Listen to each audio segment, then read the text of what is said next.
Welcome to NPTEL's course on communication skills.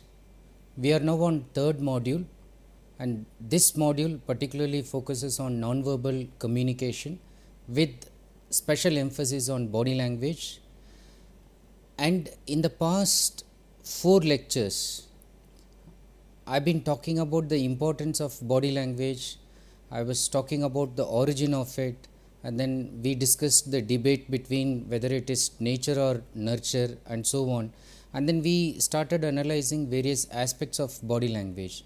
Now in this concluding part, we'll particularly focus on one aspect of body language, one aspect of nonverbal communication that has been left out, not discussed in the previous ones, that is chronemics, the particular use of time in terms of nonverbal communication. And after talking about chronemics, I'll try to tell you some of the limitations of this use of body language and how you can use it to enhance a professional image in terms of improving your communication skills. Now, overall, if you look at it, in the whole module on nonverbal communication, we have been talking about nonverbal communication in general, and then the importance of body language in particular, and then I also talked about various functions of nonverbal communication and discussed various types of it. Now in this one, as I said, we are going to talk about the last aspect of nonverbal communication, chronemics, and then I'll just briefly focus on some paralinguistic cues which are used in nonverbal communication, and then I will go for the concluding part in which you should know how to apply this, how to use this to enhance your professional image. Now coming to chronemics, which as I said is the use of time, not using time, deferring time, postponing time, minimal use of time, maximum use of time, using time in a multiple sense, using time in a monistic sense, and all that, the time perception that is associated with nonverbal behavior. That's what we call as chronemics. The study of this time, use of it, it's called as chronemics. Now, generally, before I get into more details, if you look at people arriving early and arriving late, you understand that there is a difference. Okay.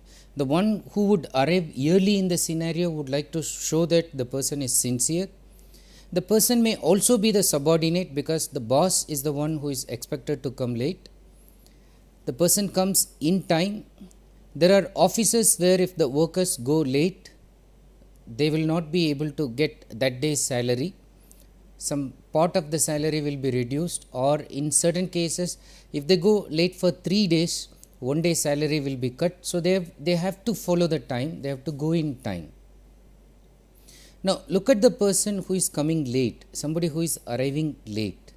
Now the person who generally arrives late may be using that as a way of showing importance, as a way of showing that he is superior, because probably in a practical sense he has so much to do, and then he cannot devote all his time to certain things. So probably most of the times he is catching up things which are pending, and then obviously is coming late on the one hand. On the other hand, if you look at some politicians, political leaders who are very popular, when they come for speech, they are very much delayed. Apart from practical reasons, they may be just delayed just to show that they are important. And the people who wait, they also wait because they are waiting for a very important person. So here you can see how time is being utilized to show importance. Then even the time taken for an event, that is also quite symbolic. Now look at interview situations. More time with people and with projects that interest the audience or the panel members more. In case of an interview, most of the cases, when the panel thinks that the candidate doesn't suit the post, they would not spend more time on that candidate. It will be just telling the candidate to wind up very quickly, or they will just ask a very quick question and then make the candidate leave in about 5 minutes. And then there are candidates with whom they spend 20 minutes, half an hour, 1 hour, even then outside there are 40-50 candidates waiting for the interview, one candidate is given maximum time. That's because the panel would like to ensure that this is the right candidate and for the right job that they have kept. Now you can understand from this that when a time is given more to a person, that also indicates the importance of that event, the action that's given more time. The same thing goes in case of a project that is submitted. In case of a person who submits a project, the boss is not giving more time because he has certain perception about the person, thinking that he has not worked enough. And then there is another person who submits the project, the boss gives more time. Same thing goes with regard to even approval of certain request. Even if it is a leave application, when a particular person applies for leave, the boss grants it immediately. When another person applies, the boss is not granting, is delaying, is not even looking into the project. So the time that the boss takes indicates the level of interest that the boss has and the perception that the boss has with regard to the particular person, whether it's in terms of submitting a project or a leave application. All accounts for time perception. Then this is what I want to tell you in terms of taking time to respond. So that is also symbolic. The boss taking time to respond to requests, that is also symbolic. The time of event can have symbolic overtones. For example, when it is a particular festival, so let's say it's Diwali, then there are some movies which are planned to be released on that particular day. Another function like Eid, some particular movie is planned to be released on that day. Now, why is it so? The time that is planned, they are sure that if you release on that particular day, this is meant for success. So that day has certain connotations, maybe it brings more audience to the theatre and so on. So the same thing you will find that even when the company would like to launch a product, they would again go for a market survey of the most appropriate time in which they should launch the product. They would even launch a product after a year of survey, after a year of advertisements that sort of gives preview about the product before they actually even launch it. So that's about time in general, but how is it that interesting you? How should that concern you? If you want to become a professional, you should know that basically there are two perspectives with related to chronomics in relation to time. What are the perspective? One is this monochronic perspective and the other one is polychronic perspective. What is monochronic perspective? In monochronic perspective, time is seen as a single unit, okay, as a compartment, as a systematic categorical unit. Now, it's a scarce resource. In monochronic perspective, it is a scarce resource, so you have to use it very carefully. It should be rationed, it should be controlled, and you must have heard of sayings like time is money, time is life. So you waste time, you are wasting your life, you are wasting your career. So everything is associated with time. Success is associated with how better you utilize your time. This is monochronic perspective. In polychronic perspective, time is flexible. So time is seen in a kind of collective perspective. Time is not compartmentalized. And then people see time as it comes to them. They use it for the maintenance of harmonious relationships. So if somebody has monochronic perspective, the person would give appointment and expect that somebody reaches the place in time. Somebody with polychronic perspective, even if the person is not reaching there in time, will not get angry, or even without appointment, if somebody is just dropping in, the person will not get angry. So you can see the difference. In the second level, harmonious relationship is given more importance. In the first level, time itself is given more importance. Okay, let's look at more in terms of the cultural difference that this time would indicate. Americans actually use this monochronic or monochromatic aspect of time. And if you look at Middle East and Latin Americans and even most of the South Asians, even in India, the general perception about time is polychromatic or polychronic. How does it make a difference? When it is monochromatic, there is emphasis on schedules. The whole event is planned much in advance.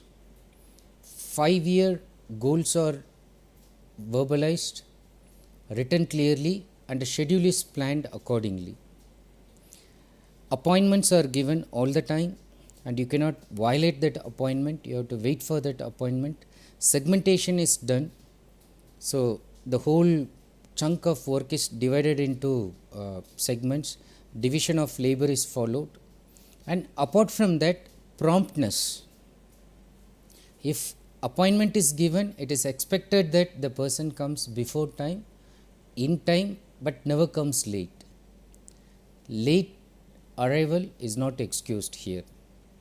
So this is monochromatic perception, and generally people who are used to this kind of environment, this kind of setup, what they do is they do one thing at a time. They concentrate on one job. Now when I see this, you can understand that this has its own merits and demerits. There are certain jobs which we need to pay attention, which we need to focus, we need to finish it immediately before we go to the next one. And then there are certain other jobs which actually needs a polychromatic kind of perception. Now that job need not be done immediately, but at the same time should be done then and there whenever you get time. So it's better at that situation you juggle at 2-3 jobs, and then you give some time here, some time there, and then focus on one thing in between.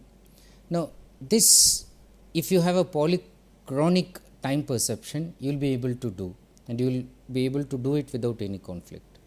Now if you look at culturally, as I said, generally the Middle East and Latin Americans use this, most of the South Asians use this. Now what is it? It's characterized by several things going on at once: simultaneous commitments, multitasks, several things going on at one single time.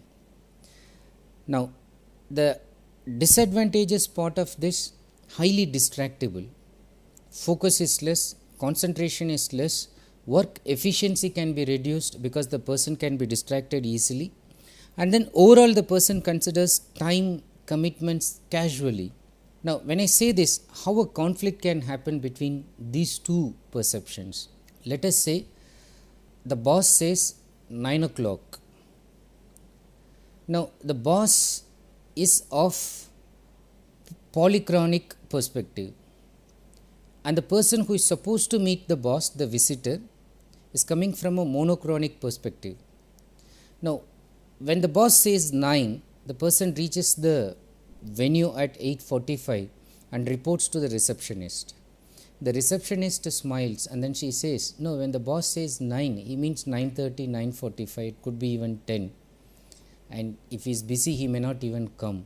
Now this would shock the one who is coming from monochronic time perspective. And conversely, if the boss has the monochronic time perspective and the visitor is somebody who is casual about the commitment and comes late or comes very late or even thinks of just postponing it, the boss will be very unhappy and he will just cancel the appointment and he will not give time again. Not that he doesn't want to give time again, but that he is already overbooked with other appointments. He cannot actually squeeze in any other appointment once the time is missed. So you could see the difference professionally. So if you want to work in a professional environment, when you go and join in a job, just identify what kind of perspective is generated there, irrespective of the cultural background. Now we are living in a global scenario, so multinational companies are there everywhere, and then the time perception is differing from different organizations, whether they are in South Asia or in America. So even in America, when it is run by a owner who has this polychronic time perspective.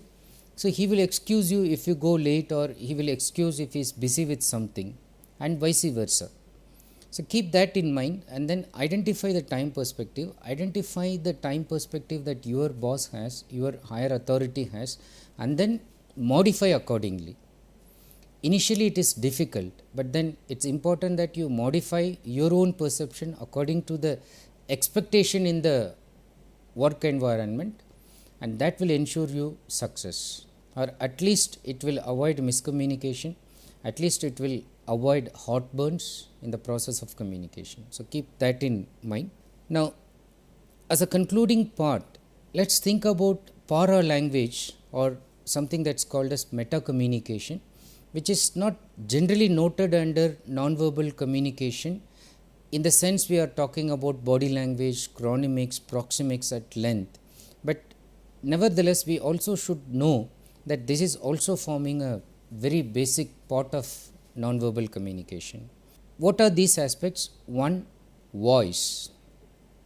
Now you can just see whether the voice is commanding, whether it is vibrant, whether it is thick voice, whether it is flat voice.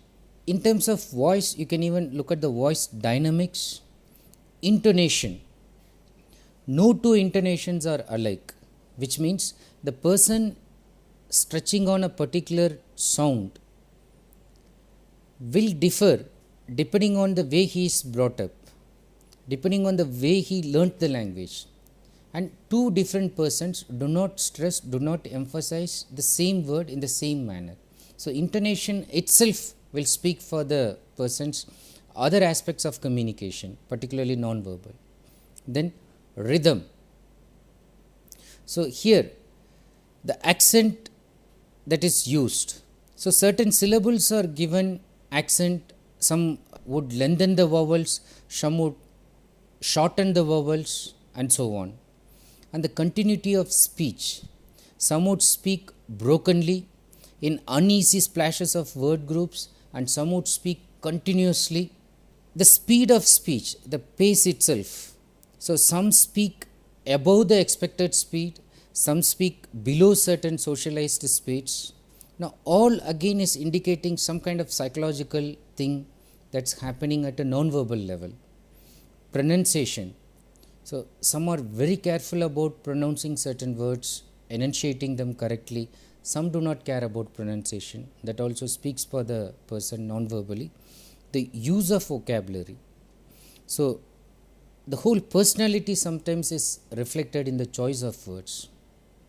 A person who is using lot of abusive words, and the person who is very careful in the choice of words, somebody who is using only pleasing words, pleasant words, is most liked by general public, and somebody who uses swear words, 4-letter words very commonly, generally public is intimidated by this kind of person.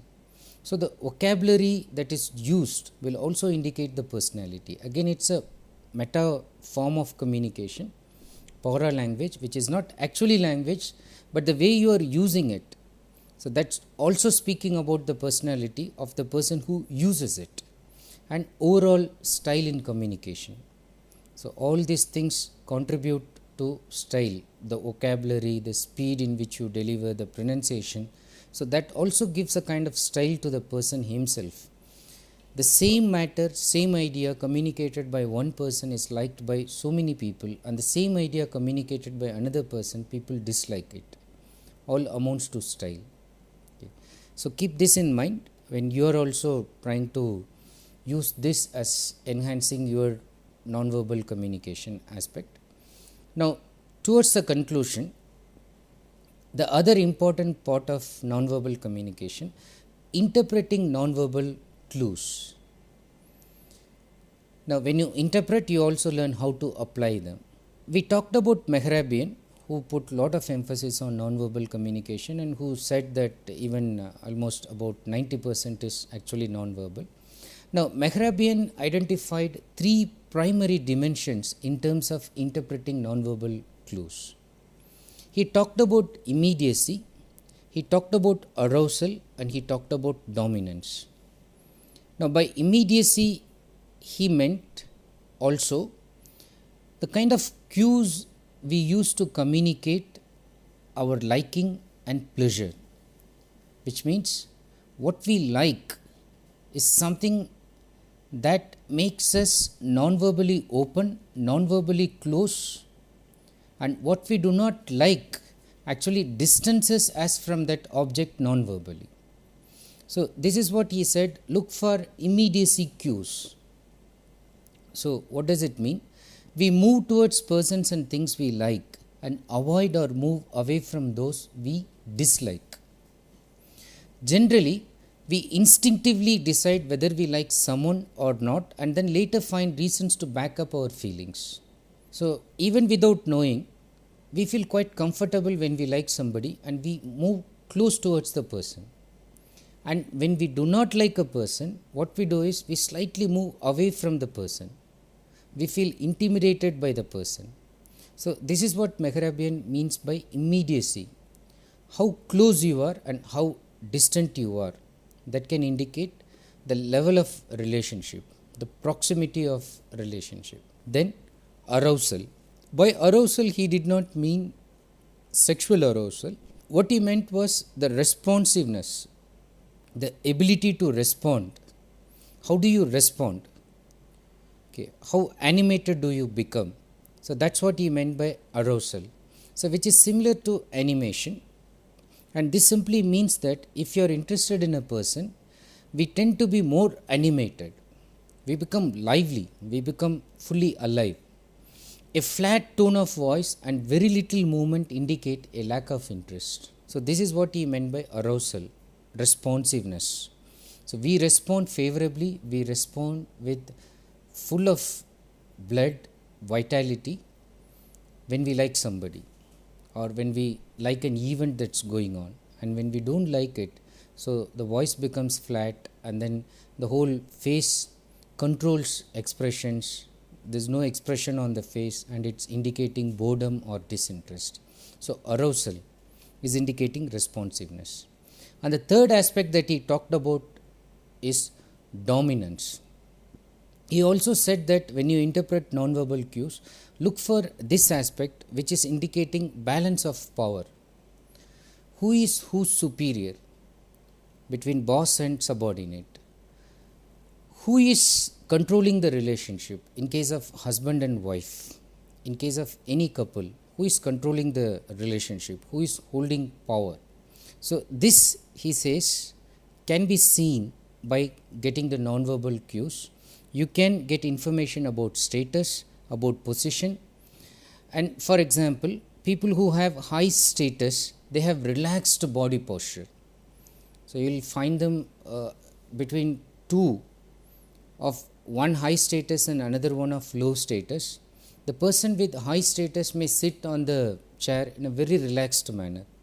The low status one may have very firm, frigid kind of body posture.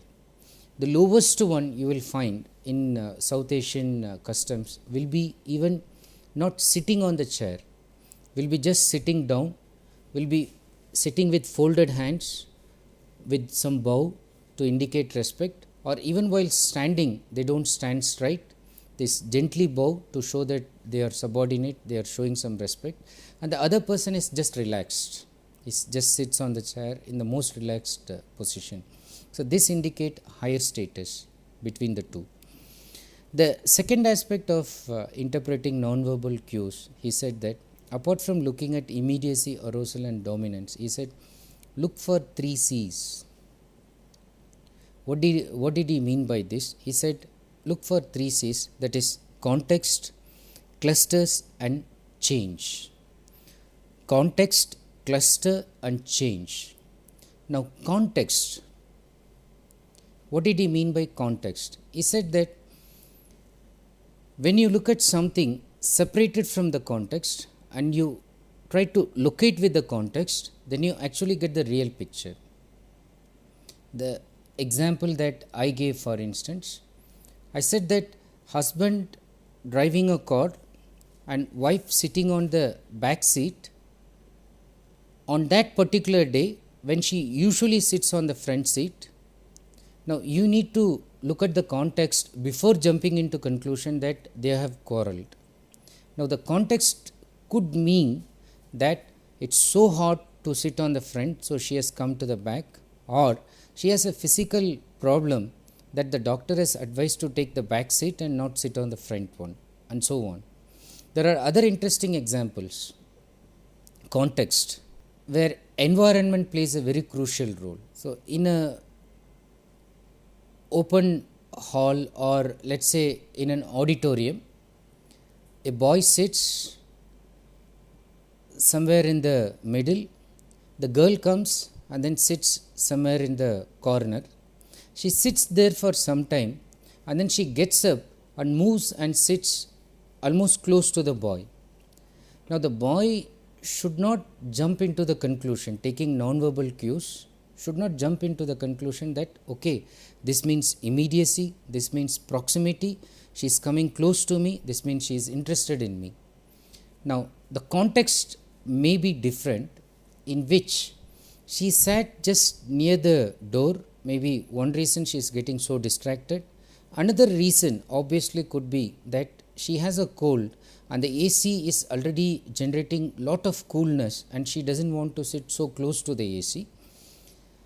Since she didn't want to sit close to the air conditioner, she just came and sat somewhere in the middle. It so happened that that was the only seat left and then the boy was sitting next to it. This is context.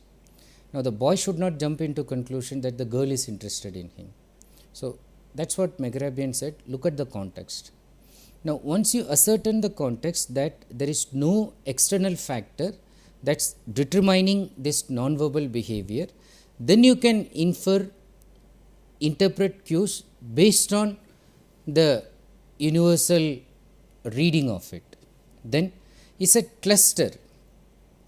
Once you ascertain it, cluster is it, don't isolate one cue, group them.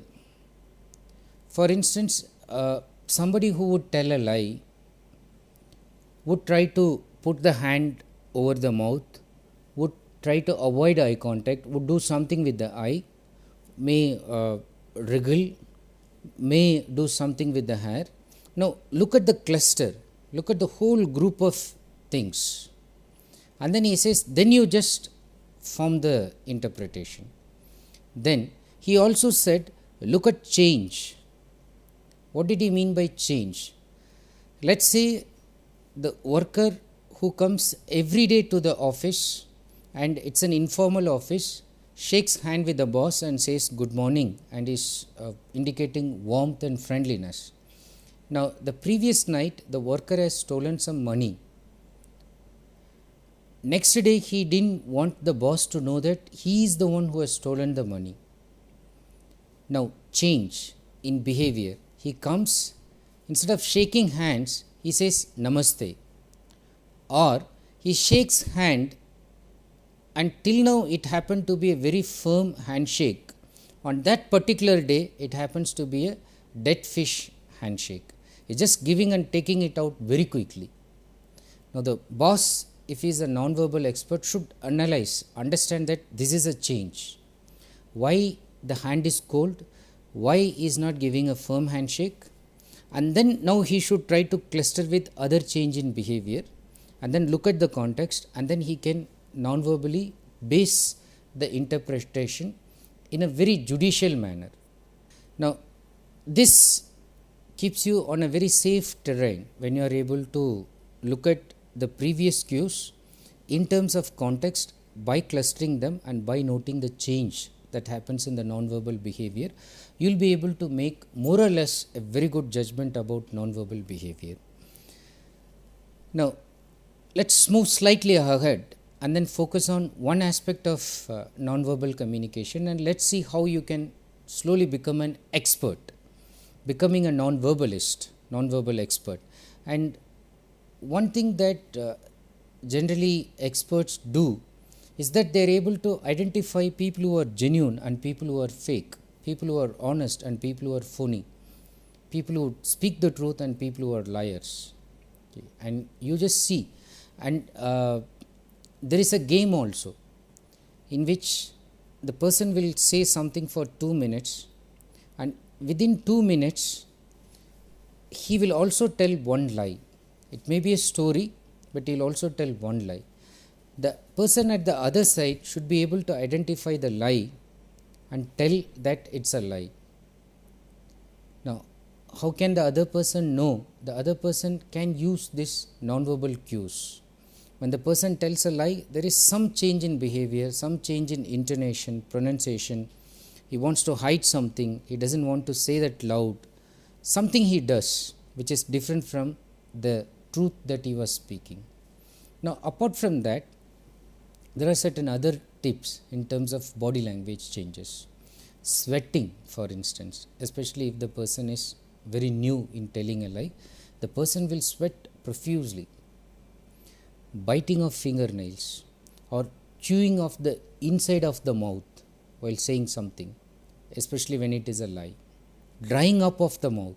The person will feel like drinking so much of water and the person feels that the mouth is getting dried up. Then covering the mouth, especially small children will do that very often. They'll try to cover the mouth when they tell a lie. Rubbing the nose continuously, because again the person knows that he is doing something dishonest. Now, all these things you will note if they are bad liars or if they are inexperienced liars, if they are amateurs, or they are lying to somebody whom they know very well and they are feeling embarrassed, they are feeling discomforted when they are telling this lie. But some are excellent liars and can mask all of the above. And then we call some as professional liars, or some by profession has to hide truth.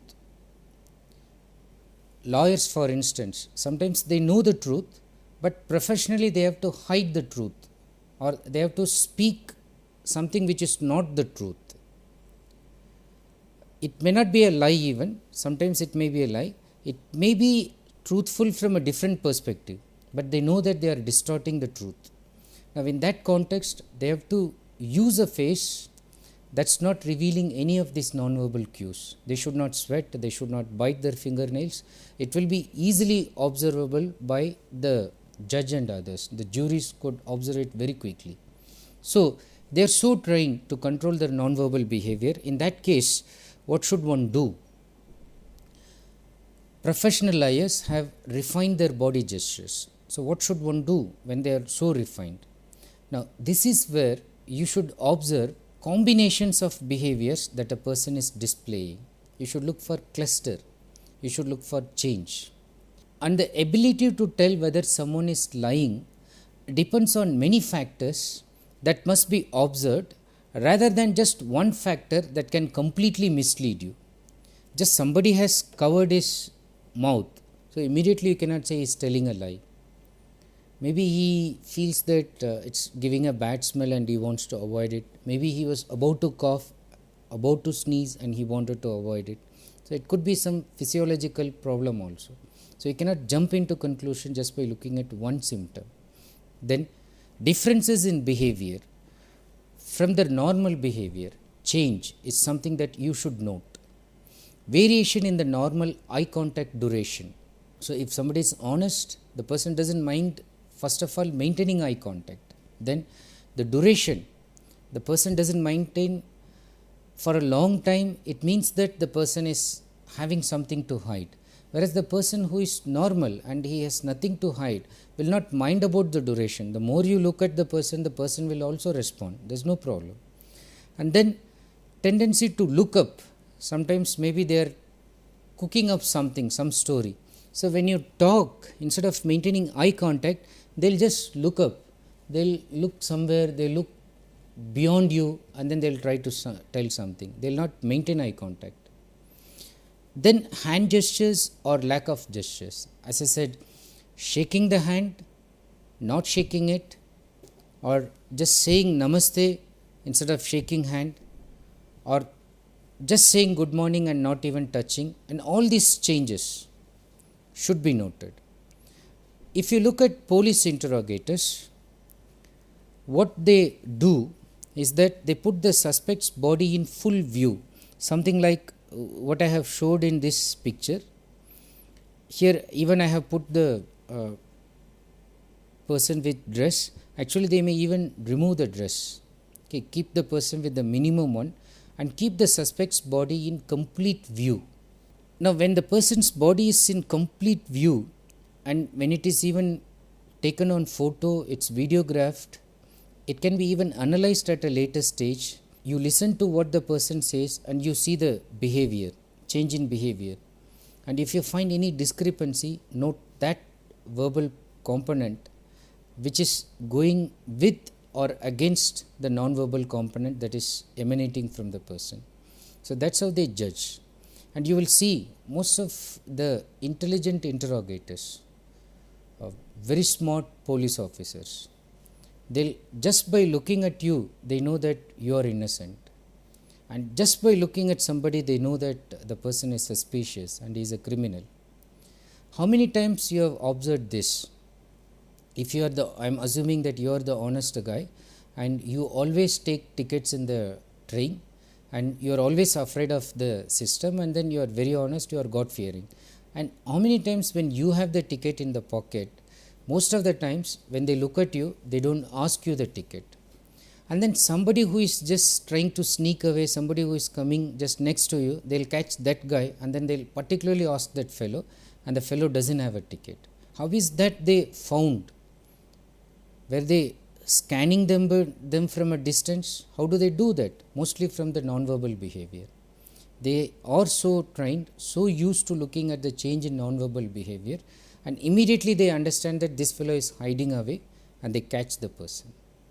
Now, overall, if you ask the question, which is the best way to lie then, if at all you have to lie, non-verbal experts say that the best way to lie is using the telephone, because in face-to-face situation, you are always likely to be caught. You are always likely to feel embarrassed if you are telling lie before a person whom you know very well. Now, having said this, if the person at the other end is a non-verbalist and if he is an expert, even when you are lying on telephone, he can or she can understand that you are telling a lie. The best bet is avoid telling a lie. Use your non-verbal as good as possible and avoid any kind of dishonest thing. So that will help you to develop you as a good communicator in an ethical sense also. Now, to become an expert non-verbalist, what should you do? Keep watching people in action particularly. Watch videos which are produced. BBC, for instance, has lot of videos produced on body language, especially analyzed by experts. They have spent lot of time, expertise on this, analyzing famous political persons, political situations, which are very important in terms of analyzing certain results. Now, one famous video shots that were being discussed was during the trial that was happening for Saddam Hussein. Was he accepting defeat or was he still not accepting it? It was one debate. The debate was very easily resolved by non-verbalists, and what they said, like they had analyzed various postures of Saddam Hussein in the court, and they were saying that he was using a pencil, he was pointing it to the jury and all that. So, using that kind of pointed gestures were indicating that he was still showing that he is the one who is powerful and is not accepting defeat. But then there are pictures like this, okay, and then overall when they looked at the sloped shoulders, then they said that whatever he did, this is indicating that he has sort of accepted defeat. So, look at this kind of videos which are produced, which actually analyze, and then despite the occasional fighting gestures, the overall conclusion looking at this particular posture indicates that he has accepted defeat. Now, there are other interesting videos in which, for instance, the president from a powerful country and the prime minister of a third world country, both are trying to talk to each other, and the president from the powerful country approaches this one and the other one sort of recedes, goes back. The president approaches the other person, retreats, recedes, keeps going back. Now, what happens in this case? The other person from the third world country is actually feeling bit intimidated, and the one who is coming is feeling very confident. So much so, the whole video is showing as if they are in a kind of hide and seek game. One is chasing, the other one is running. But then you can understand non-verbally the psychological makeup of both the persons. So, if you want to become a non-verbalist, apart from analyzing your own behavior, start analyzing the behavior of famous leaders, even teachers, even your friends, in situations where they have to sometimes blurt out certain things, they have to tell a lie, or when they are saying something very honest. See the facial expressions and see also the recorded videos which are analyzed by experts. So, one good site is BBC. Try to go to the site and then look at that. Now, towards conclusion, I should also caution you about the challenges of studying nonverbal communication, especially when nonverbal communication goes wrong. What do you do when things go awry using your nonverbal communication? When body language goes bad? When will it go bad? If you are not able to confront the challenges, it will go wrong. What are the challenges? Now, look at the first one. Nonverbal messages are often ambiguous, which means it's not having a one-to-one correspondence in meaning. When I am doing something with my hair, it does not mean only one thing. It can mean more than one thing. It's ambiguous. It means something, it doesn't mean something. It implies so many other things. So, it's known on the one hand to the person who is displaying them. It's very difficult for the other person at the audience side to understand them on the one hand. On the other hand, we also talked about gestures which are not even known by the person who is emanating them. Some are coming from subconscious thoughts. Some people have difficulty expressing their emotions. This is another problem. For example, some people, even when they are happy, they keep a very frozen facial expression. They are not able to show cheerfulness on their face. Maybe environmental setup, maybe the family setup. So, they have not enjoyed happiness in their life. They are looking tragic all the time. But they may be very happy inside. So, you cannot form any conclusion based on non-verbal expression on the face. Then, someone who is feeling happy may not even smile outwardly, may not laugh, may even just control it, may think of showing a very matured outlook. So, you cannot jump into conclusion because this is ambiguous. It means sometimes more than one thing, sometimes it does not correspondingly mean what you expect that it should mean. One challenge. The second one, non-verbal messages are continuous. So, they do not come at one go, stop, let you interpret the message and then the next one comes. No, they are continuous.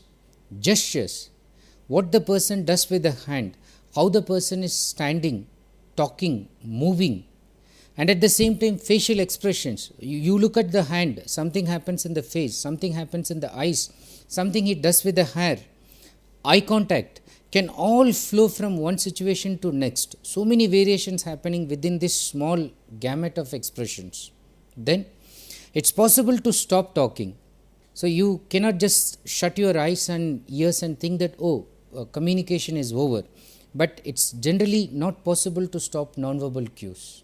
You have to observe even when the person is pausing, like what's happening now in terms of nonverbal communication. It's continuous. It's not stopping. So, it's ambiguous, it's continuous. So, these are actually challenges. And the third one is it's multi-channeled, which is making it much more complicated. So, you cannot decide to attend to focus on only one aspect of non-verbal communication at one time. You cannot say that I will look at only eye contact and then decide whether the person is confident or not. Or you will not say, I will look at only the feet, I will look at only the movement of the legs. No, you have to get all the cues. It's multi-channel. It can use face, it can use eyes, it can use hands, it can use the whole body movement. Even the way the person is dressed, accessories will also tell you something. So it's multi-channeled. But there are other interesting things. Like one researcher believes negative nonverbal command attention before positive nonverbal messages. So as I said before, if somebody is angry, the anger shows on the face much more quickly than the fact that somebody is happy or content or satisfied with something. So negative emotions one can see, but then again negative emotions combined with so many other factors. Why the person is angry, why the person is, especially short-tempered persons, why the person is just angry and it appears immediately illogical, no reason. And then you need to take cues from the nonverbal behavior by looking at the cluster, looking at the change, looking at the context. You should understand. But again, the next challenge, the most important challenge, which I will even spend a complete module on it, is the fact that nonverbal interpretation is culture based. What is good in one culture is bad in another culture, and the whole gesture itself is modified, controlled, governed by cultural patterns, which is embedded in the conscious and subconscious thinking.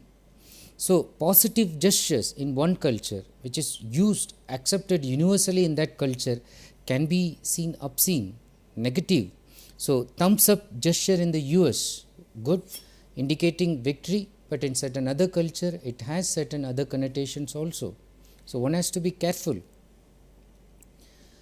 And then the caution overall, once you are aware of these aspects, the main point is, don't apply one piece of information as meaning everything. Just looking at one aspect of nonverbal and making a sweeping statement, that you should avoid. Then you must be observant of all the possible factors that may be contributing to the other person's movements, including things like temperature, climate and weather. As I said, the air conditioning in a room may make a girl leave the corner seat and go and sit next close to a boy who is sitting in the middle. The boy should not jump into the conclusion that the girl is interested in him. So two people talking just near a cooler, okay, and then let's say there is a drizzling, okay, there is a cooling plant, and from there is a drizzling effect. The water is coming and then sometimes falling on the ice. So what has happened, these two girls have slightly, the one who is just facing the water that's drizzling has slightly narrowed her eyes, closed her eyes. The other person's eyes are wide open. Now from a distance when you look at it, you should not jump into the conclusion the person who has closed the eyes, she is telling a lie. No, she is closed because it's actually obstructing to look straight. The water drops or coming and just falling on the ice directly. So look at the temperature, look at climate, weather, look at the environment before you form an opinion based on nonverbal communication. Then overall, don't jump into conclusions. Be aware of your own surroundings and familiarize yourself with the other person's habits. It takes years sometimes to exactly pinpoint something in terms of nonverbal communication. It's rather easy to identify change in people with whom you are familiar with the behavior in day-to-day communication. It's difficult rather in a stranger. Then look at the gestures, signs and body language for quite some time before making any assumptions. But having said this, all the time, instead of just looking at only the verbal component, whenever you start analyzing the non-verbal, you are always at a cutting edge. But the caution is just thrown to you to indicate that even when you use that, do not use in isolated sense and do not use only for that. Now, look at this picture. Is it indicating aggression? At first glance, the pup appears to be showing aggression. You may think that it's aggressive. But then when you look very closely, you will see that the eyes are closed. In aggression, the eyes will be wide open and sometimes it becomes red, change in color, ears are back. In case of aggressiveness, the ears will be straight or protruding as if it's going to attack. Now, when you look at all these things, you understand that the pup is actually yawning. Okay, it's feeling sleepy, so it has opened its mouth wide. Now, from a distance, it can look that it's aggressive. So, if you look at only this and then form a conclusion that it's going to bite me, actually it's going to sleep. It's feeling very tired. The same kind of judgment you will also make in terms of human beings. Just be careful. Apart from just looking at the facial expression and gestures, take note of clothing and appearance. Here again, do not just go by appearance. Because on the one hand, clothing and appearance as non-verbal communication will tell you something about the person's identity, age, gender, status, and even the socio-economic class and race. This is on the one hand. But on the other hand, do not just jump into conclusions just by the cloth and appearance, because non-verbal communication is not an exact science. There's no one-to-one correspondence 100% maintained in all these kind of cues. It's easy to make a bad or false first impression based on what you wear and how you look. A person who is not dressed neatly, a person who has not shaved his beard for a long time, unkempt hair, may be looked at as a very kind of uneducated, illiterate, uncouth person, unsophisticated person. He is not even allowed to enter into the auditorium by the gatekeeper, but then from the stage he is being invited as the chief guest. He goes there and then audience applaud him the moment he starts speaking, and you come to know that he is a very renowned scientist. He doesn't have time for taking care of his appearance, that's all, or he doesn't care about it, because he is so at a very highly emanated status, he doesn't bother for all these things. So do not jump into conclusion just by looking at the cloth and appearance. Having said this, to become a kind of expert in terms of nonverbal communication, how do we control our body language? Is it really possible? Especially, I was talking in one of the previous lectures about the involuntary dimension of body language, which I said is quite dangerous. The voluntary dimension, I said, is fine, you are aware of it, but the involuntary one, you are not actually aware of it. Now, how do we control it? In the first instance, the best way to control body language is to be aware of it. So, what do?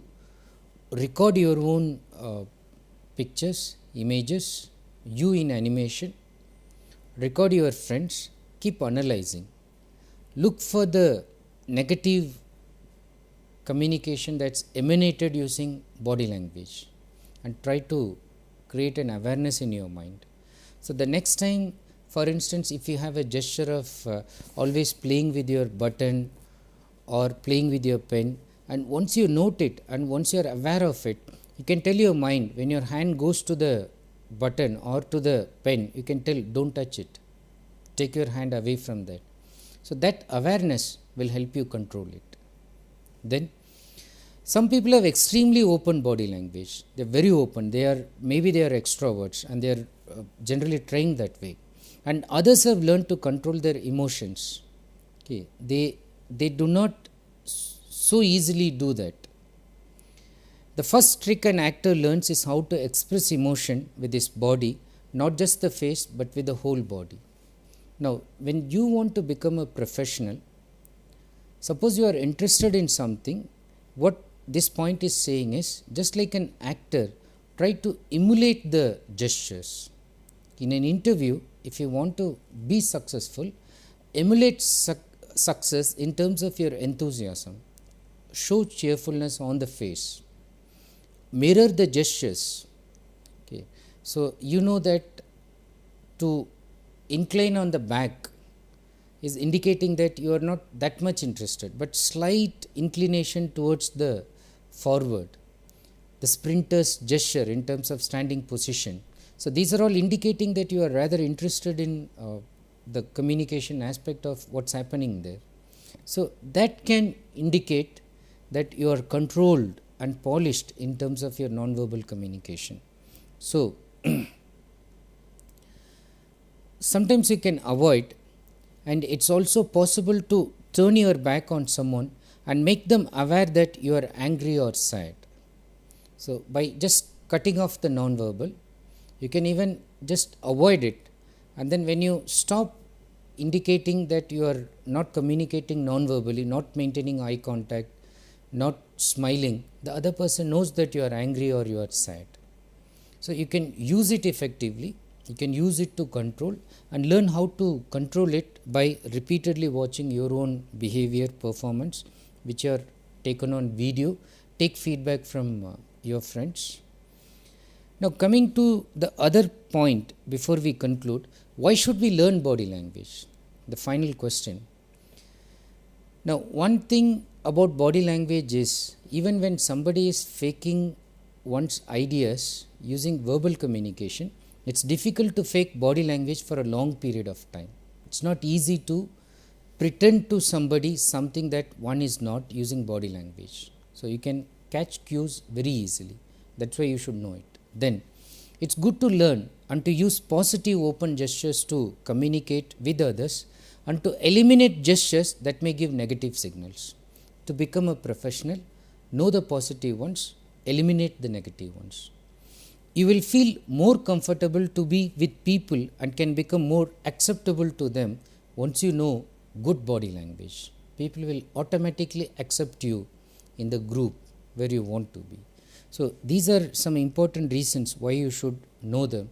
And let's have a quick look at what is positive body language and what should you develop as a good communicator. Smile, open posture, not the closed ones, frigid ones, forward lean, touch, permissible touch where it could be appreciated, and knowing when not to touch also. Eye contact, knowing when to maintain the duration, when not to maintain the duration. Gestures and nods. So generally these are basic ones which will indicate that the one is having lot of positive body language cues. And there are some points you can ponder over as a concluding thought. One, as I said in the first lecture, remember that you can never not communicate, in the sense, if you think that you have stopped your verbal, the non-verbal begins. So keep that in mind. Communication is not over when you finish delivering your message. Even when you pause, even when you stop, the audience will still watch you non-verbally.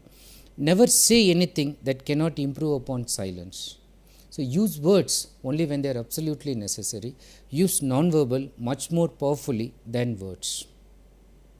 If you look at competent communicators, the ones who are very competent, what they do is they are good at monitoring their non-verbal message and messages from others. So they are very good in coding, decoding, encoding non-verbal from their side as well as from the other side. And then competent communicators develop a wide range of non-verbal behaviors to use in different situations. In formal, they have one set of behavior. In informal, they have another set. When they are in holiday, they have different sets, and so on. Then competent communicators pick up and follow up on the non-verbal cues from others. People do not often honestly tell us what they are thinking and feeling, so they take cues from them and then they moderate their behavior and use it in the communication process accordingly. Competent intercultural communicators are more tolerant and accepting of differences in nonverbal communication among cultures. That means when they look at a gesture which is strange, they do not immediately laugh. They control, or they know that it's not a laughing thing. They are more matured in developing relationships using nonverbal. Now, just as a concluding one, assuming that you have become a nonverbalist, if you quickly analyze this picture, what do you find? Now, very quickly, if I ask you the question, who is interested in whom? Who is interested in what? If you analyze for a minute you just analyze, and then my answer is she is more interested in the bartering that's happening. Okay, probably he has something, this may be a primitive kind of thing. He has some flour or something, some food item to be exchanged, maybe with some stones, some pebbles, whatever it is. Now she is bargaining, but she is more interested. If you look at the hair, we said that if it is on the front, more interested, and then the lean is indicating again she is more interested. Look at his hand, he is not bringing it to forward, he is less interested. If you look at her feet, it's more protruding towards this person. And there are overall, if you look at this, she is more interested in the trade than this guy, is bit skeptical, is quite not very open, and or maybe he is interested in a better bargain. But overall, if you look at it, you can easily understand this person is more interested than this one. So this is how I want you to look for non-verbal cues and form judgment.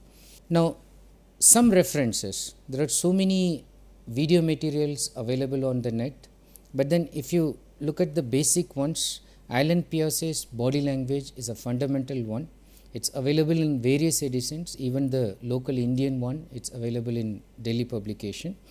And then there's a recent book on complete nonverbal communication, studies and applications by Ninja Joe Moore and others. It's published from New York, Oxford University Press. And then there are these sites which I leave it to you. You can just look at it and then check it. And overall, I hope that once you are able to follow these things, you become a non-verbalist, you become an expert in non-verbal communication. And I suggest that you should use it in a very professional context to enhance your professional image and enhance your possibilities of getting success in all communication situation, whether it is personal relationship or it is professional relationship. So thank you and wish you all the very best for success in all kinds of communication situations using non-verbal behavior.